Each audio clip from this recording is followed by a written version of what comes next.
사랑하는 성도님들, 오늘 하루도 하나님의 은혜와 사랑이 여러분의 마음과 가정에 가득하시기를 축복합니다. 인생을 살아가다 보면 마음이 무너지는 순간들이 있습니다.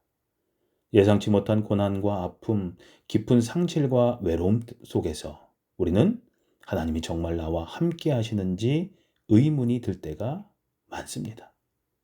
바로 그런 우리를 향해 하나님께서는 오늘 놀라운 약속의 말씀을 주십니다. 오늘 우리에게 주시는 하나님의 말씀은 시편 34편 18절입니다. 여호와는 마음이 상한 자에게 가까이 하시고 충심으로 통회하는 자를 구원하시는도다. 아멘. 다윗은 수많은 고난과 절망의 시간을 통과한 사람이었습니다.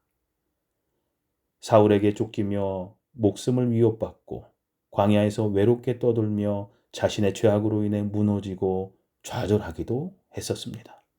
그러나 그는 그런 상황 속에서 하나님께 부르짖었고 하나님은 그의 기도를 들으시고 응답하셨습니다. 오늘 본문은 다윗의 체험에서 나온 고백입니다. 하나님은 마음이 상한 자에게 가까이 하시며 통회하는 자를 결코 버리지 않으신다라는 겁니다. 성도님들, 우리가 살아가며 경험하는 가장 깊은 상처는 보통 외부의 문제가 아니라 마음의 아픔입니다. 누군가에게 받은 상처, 해결되지 않은 문제, 혹은 스스로의 연약함과 죄악으로 인해 무너진 마음은 우리를 지치게 하고 절망으로 이끕니다. 그럴 때 우리는 종종 하나님마저 멀리 계신 것처럼 느낍니다. 하지만 성경은 분명히 선언합니다. 하나님은 오히려 그 순간에 우리에게 가장 가까이 계십니다. 하나님께 가까이 나아가는 길은 우리의 강함이 아니라 우리의 상한 마음을 가지고 나아가는 겁니다. 충심으로 통회하는 자란 자신의 연약함을 인정하고 하나님 앞에 눈물로 엎드리는 자입니다. 하나님은 교만한 자를 대적하시지만 겸손히 회개하는 자를 결코 외면하지 않으십니다. 우리가 눈물로 드리는 회개는 하나님의 은혜를 경험하는 통로가 됩니다. 오늘 말씀은 우리에게 실천적인 도전을 줍니다. 첫째로 삶의 아픔과 상처를 숨기지 말고 하나님 앞에 솔직히 내어놓으십시오. 우리는 사람들 앞에서는 강한 척할 수 있습니다. 그러나 하나님 앞에서는 그럴 필요가 없습니다. 오히려 상한 마음을 그대로 가지고 나아갈 때 하나님께서 가까이 하십니다. 둘째로 회개하는 삶을 사십시오. 충심으로 통회하는 자를 하나님께서 구원하십니다.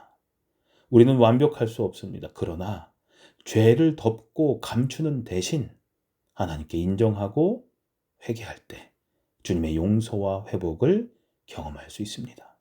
셋째로 하나님의 임재를 의지하며 살아가십시오. 우리의 감정과 상황은 변할 수 있지만 하나님의 약속은 변하지 않습니다.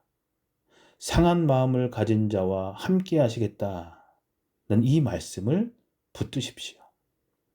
하나님은 멀리 계시지 않고 지금도 우리의 곁에 계십니다. 사랑하는 성도님들, 혹시 오늘 마음이 무너지고 지친 분이 계십니까? 하나님은 바로 여러분에게 가까이 다가오십니다. 눈물로 기도하는 그 자리에 한숨으로 밤을 지새우는 그 순간에 하나님께서 함께 하십니다. 그러므로 낙심하지 마십시오. 오히려 상한 마음을 가지고 하나님 앞에 더 가까이 나가십시오. 그럴 때 하나님께서 우리의 영혼을 회복하시고 다시 일어설 힘을 주실 것입니다. 오늘 하루 마음이 상한 자에게 가까이 하시는 하나님을 붙드십시오. 하나님은 여러분을 외면하지 않으십니다.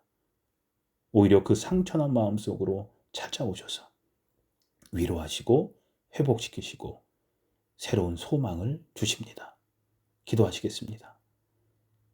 자비로우신 하나님, 저희의 상한 마음을 아시고 가까이 하시는 은혜에 감사드립니다. 저의 연약함을 숨기지 않고 주님 앞에 솔직히 내어놓게 하시고 통회하는 마음으로 주님의 용서를 경험케 해 주시옵소서. 오늘도 마음이 무너진 자에게 새 힘과 위로를 주시는 하나님을 의지합니다. 예수님의 이름으로 기도합니다. 아멘. 오늘 하루 상한 마음조차 주님께 내어드리며 주님의 위로와 회복을 경험하게 해 주시옵소서 하는 기도를 잠시 더 하는 시간 갖도록 하겠습니다.